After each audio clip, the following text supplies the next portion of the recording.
കണ്ണൂരിലേക്ക് പോകാം. അജീഷ് ജയകുമാർ കണ്ണൂരിൽ നിന്ന് ചേരുന്നു കൂടുതൽ വിവരങ്ങളുമായി. അജീഷ്, കണ്ണൂരിൽ പയ്യന്നൂർ മേഖലയിലൊക്കെ കനത്ത മഴയുണ്ട്, അവിടെ വീട് തകർന്ന സംഭവം ഉണ്ടായിട്ടുണ്ട്. ഒപ്പം തന്നെ പെരിങ്ങോം പെരിന്തട്ടയ്ക്കടുത്ത് അവിടെയും അപകടം ഉണ്ടായിട്ടുണ്ടെന്ന വാർത്തകൾ പുറത്തു വരുന്നു. അതോടൊപ്പം ഈ ഏറ്റവും പ്രധാനപ്പെട്ട ഒരു പ്രശ്നം നിലവിലുള്ളത് ഈ ദേശീയപാത നിർമ്മാണം നടക്കുന്ന മേഖലകളിലൊക്കെ തന്നെ ഈ വെള്ളക്കെട്ടുണ്ടോ എന്നതൊരു പ്രധാനപ്പെട്ട ചോദ്യമാണ്. ഇപ്പോൾ കുപ്പം നമുക്കറിയാം, ആ മേഖലയിലൊക്കെ മണ്ണിടിച്ചിലുണ്ടായ സ്ഥലമാണ്, ദേശീയപാതയോട് ചേർന്ന് മണ്ണിടിച്ചിലുണ്ടായ സ്ഥലമാണ്. അവിടെയൊക്കെ കഴിഞ്ഞ വർഷം വലിയ പ്രശ്നങ്ങളുണ്ടായതാണ്. ഇന്നും ഇല്ലെങ്കിൽ ഇപ്പോഴും അവിടെ ശക്തമായ മഴയുണ്ട്, അവിടെ വെള്ളക്കെട്ടുണ്ടെന്നൊക്കെയുള്ള വാർത്തകൾ വരുമ്പോൾ എന്താണ് കണ്ണൂരിലെ പൊതു സാഹചര്യം? ഒപ്പം മഴക്കെടുതികൾ എങ്ങനെ?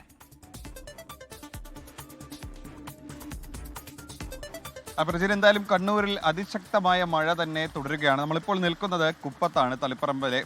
അവിടെ നമുക്ക് ദൃശ്യങ്ങളിൽ കാണാം, കാരണം ഇതൊരു റോഡാണ്, CH നഗറാണ്. ഈ റോഡ് ഇപ്പോൾ കണ്ടു കഴിഞ്ഞാൽ ഒരു പുഴയോ ഒരു തോടോ എന്ന നമുക്ക് തോന്നിപ്പോവും. അത്രയും കുത്തൊഴുക്കിലാണ് ഇതുവഴി വെള്ളം ഒഴുകുന്നത്. നമുക്ക് ആ എതിർദിശയിൽ, തിരയുടെ ഈ വെള്ളത്തിൻ്റെ ഒഴുക്കിൻ്റെ എതിർദിശയിൽ നടക്കാൻ പോലും ആകാത്ത വിധത്തിൽ അത്രയും ശക്തമായിട്ടാണ് ഈ റോഡിലൂടെ വെള്ളം ഒഴുകുന്നത്. മാത്രമല്ല പല വീടുകളിലും വെള്ളം കയറുന്നുമുണ്ട്. ഇത് കഴിഞ്ഞ 3 വർഷമായി ഈ കുപ്പത്തെ ആളുകൾ അനുഭവിക്കുന്ന ദുരിതമാണ്. അത്രയധികം പ്രശ്നമാണ് ഇവരോട് നേരിടുന്നത്. ചില നാട്ടുകാരൊക്കെ ഇവിടെ ഉണ്ട്. ചേച്ചി, ഇത് കഴിഞ്ഞ 2-3 വർഷമായിട്ട് ഇത് തന്നെയല്ലേ അവസ്ഥ?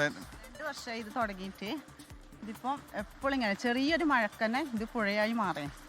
മഴ ഇവിടെ പെയ്യേണ്ട, മേൽഭാഗത്ത് മഴ പെയ്താൽ ചുടല, ആ ഭാഗത്ത് മഴ പെയ്താൽ ഇവിടെ വെള്ളം, ചെറിയ ചെളി അടക്കം ഫുൾ ചെളിയും വെള്ളം. ഇതാണ് വീട്ടിൽ, അവിടെ ഒരു വീടുണ്ട്, ഫുൾ ഉള്ളിൽ വെള്ളം കയറിയിട്ടില്ലേ.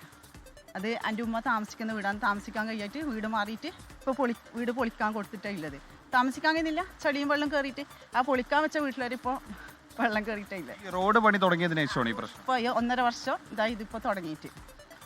ഇപ്പോൾ സ്കൂൾ തുറന്നിട്ട് ഇപ്പം കുട്ടികൾക്ക് ഭയങ്കര പ്രശ്നമായിട്ടല്ലേ. മദ്രസയിലാണ് കുറേ കുട്ടികൾ മദ്രസയിൽ പോവാണ്ട് ഒഴിവായി. എന്ന് വെച്ചാൽ ഈ ചളിയും വെള്ളത്തിൽ പോകാൻ പറ്റാത്തതുകൊണ്ട് അങ്ങനെ കുറേ കുട്ടികൾ ഇവിടെ മദ്രസയിൽ പോകാൻ കഴിയാണ്ട് അങ്ങനത്തെ വിഷമത്തിലായി. വേറെ കുറേ നാട്ടുകാർ കൂടി ഇവിടെ എത്തുന്നുണ്ട്. ചേട്ടാ, ഇത് കുറേ വർഷമായിട്ട് നിങ്ങൾ അനുഭവിക്കുന്ന ദുരിതമാണ്. ഇത് എന്തുകൊണ്ടാണ് ഇത് ഉണ്ടാവുന്നത്, ഈ വെള്ളക്കെട്ട് ഇങ്ങനെ ഇവിടെ?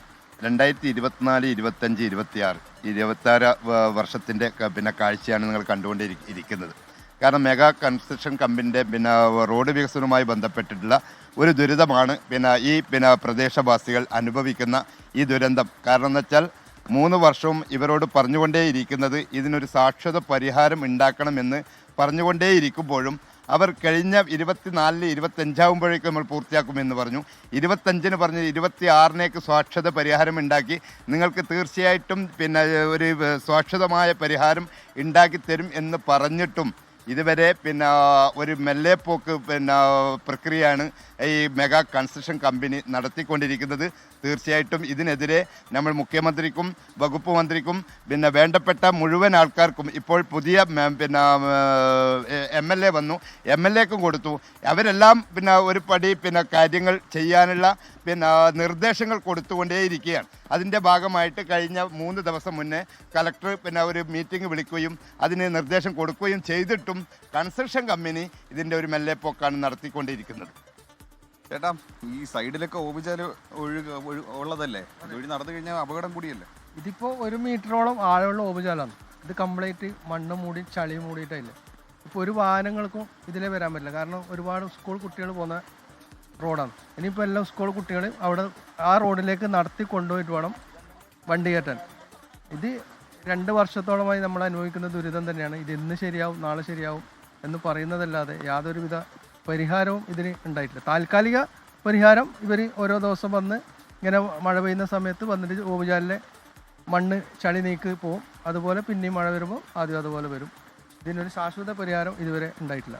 അവർ പറയുന്നത് പോലെ തന്നെ ഈ വലതുവശത്തുകൂടി ഞാൻ നിൽക്കുന്നതിൻ്റെ വലതുവശത്തുകൂടി ഓവുചാലുണ്ട്. പക്ഷേ അവിടെ ഈ മഴ പെയ്യുമ്പോൾ അതിനകത്ത് ചെളി നിറയും. അങ്ങനെ ഈ റോഡ് മുഴുവൻ വെള്ളമാകും, വീടുകളിനകത്ത് വെള്ളമാകും. എന്തായാലും ഈ കഴിഞ്ഞ 2-3 വർഷമായി നാട്ടുകാർ അനുഭവിക്കുന്ന ദുരിതമാണ്. ഇപ്പോഴും ഒരു പരിഹാരവും കാണാൻ സാധിച്ചിട്ടില്ല. പക്ഷേ നമുക്കിപ്പോൾ പറയാനും കഴിയുന്നത് കനത്ത മഴ തുടരുമ്പോഴും ഈ മേഖലയിൽ CH നഗറിലെ ആളുകളിൽ ഏറ്റവും കൂടുതൽ ദുരിതം അനുഭവിക്കുന്നത് അവിടെ വീടുകളിലടക്കം, പല വീടുകളിലടക്കം വെള്ളം കയറുന്നു എന്നാണ് പറയാൻ കഴിയുന്നത്.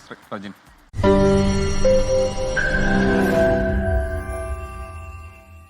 ലോകത്തെവിടെയായാലും ഏത് സമയത്തും 24 വാർത്തകളും ഓഗ്മെന്റഡ് റിയാലിറ്റി പാക്കേജുകളും എക്സ്പ്ലെയിനറുകളും വിശദമായി കാണാൻ ഞങ്ങളുടെ YouTube ചാനൽ നിങ്ങൾക്ക് സബ്സ്ക്രൈബ് ചെയ്യാം.